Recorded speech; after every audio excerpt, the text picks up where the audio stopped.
Hello ladies and gentlemen, and welcome to the Prophecy of Pendor faction overview. Today I'll be overviewing the Kingdom of Ravenstern. We'll be discussing the King, the Claimant, the most notable lords and their respective household troops, as well as the elite troops of the faction and how to best utilize them. I hope you guys enjoy. The Kingdom of Ravenstern is closest to the Kingdom of the Vagirs from the base game just because of the fact that they have the best common foot archer troop in Prophecy of Pendor.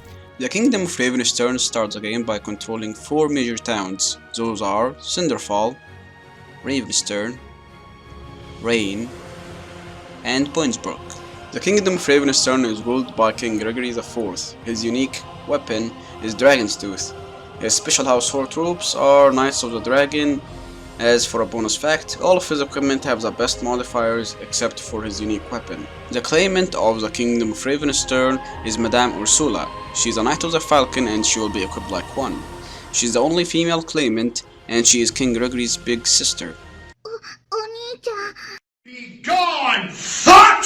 The most notable lords of the Kingdom of Ravenstern are Duke Adarian, martial reputation, Silver Mist Rangers as his household troop, Duke Aldemar, martial reputation, Ice Guard Rangers as household troop, Duke Alexis, bad-tempered reputation, Knights of the Dragon household troop, Count Carlos, pitiless reputation, no household troop, Count Clovis, cunning reputation, no household troop, Count Otto, sadistic reputation, Ravenstern Rogue Knights as his household troop, Count Stephen, good-natured reputation, Ravenstern Rangers as his household troop, Count Ivanis, upstanding reputation, he doesn't have household troops, however he does have 6 in trainer and 5 in leadership. Count Arnoldus, undetermined reputation, Dragon Drakes as household troop. The Order of the Dragon is the factional Knighthood order of the Kingdom of Ravenstern.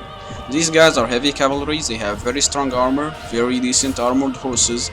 They have a chance to use swords, axes, lances, as well as two-handed swords, so they have a very diverse arsenal.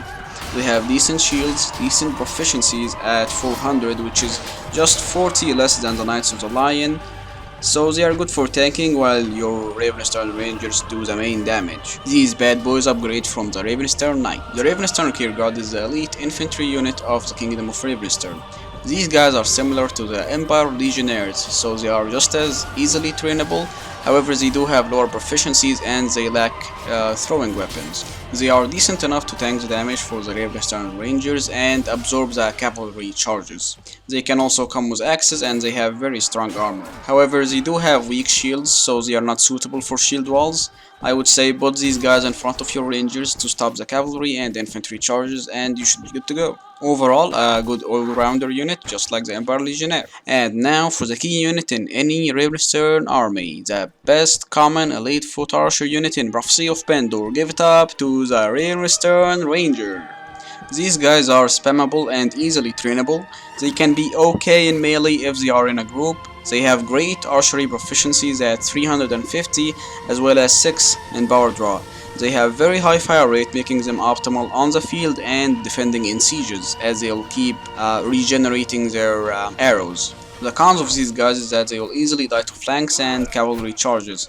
They will suck at melee if not supported with other rangers or other decent infantry. Sometimes they don't come with a shield and instead they get a two-handed greatsword. They have very weak armor and because of their high fire rate, they will run out of ammo very quickly, which makes them not very good at attacking in sieges, because when it comes down to melee, they will suck very badly.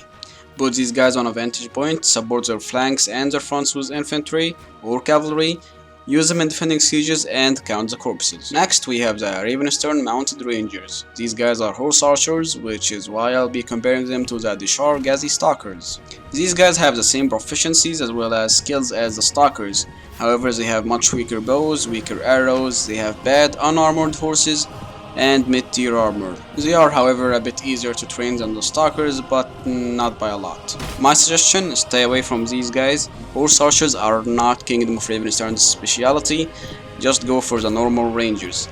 If you really want them, you can go for them, but it will most likely be a waste. You will also be wasting a decent amount of time on getting them up to mounted rangers, so just don't. And now we have the Ravenstern Horseman. And boy are they bad. These guys are similar to the Empire Cavalry and just as terrible or maybe even worse. These guys use a lot of lances and they are level 20, so they are easily spammable. However, these guys have Trash proficiencies, trash skills, trash horses, trash armor, trash shields, and mostly trash weapons. In short, these guys suck ass.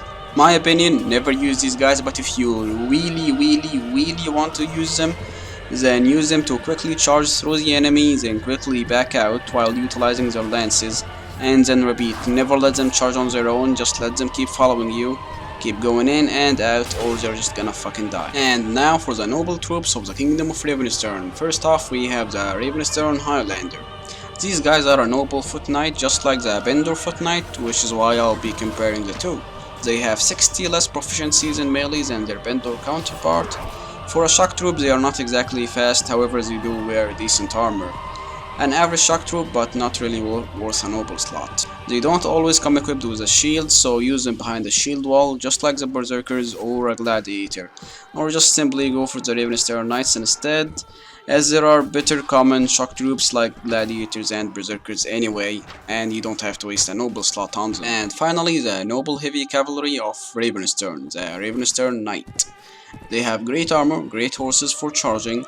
They have a wide range of weapons including two-handed swords, lances, battle hammers, and one-handed swords. They have a similar performance to the Bacchus Empire Knights, but they do fare better than them in the field.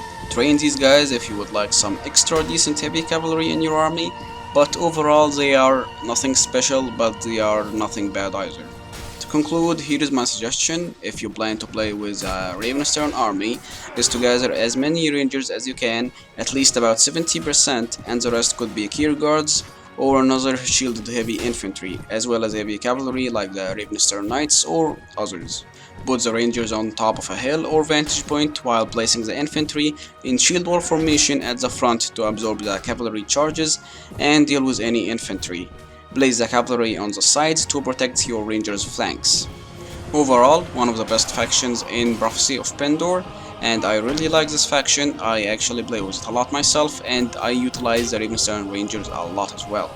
Anyway, this concludes this faction overview. I hope you guys found this useful as well as entertaining. Next I'll be doing Sarleon, and then I'll be finishing with the Kingdom of Pendor faction overview, so stay tuned for this. If you like this video, maybe even consider subscribing, and yeah, I hope you guys have a great day.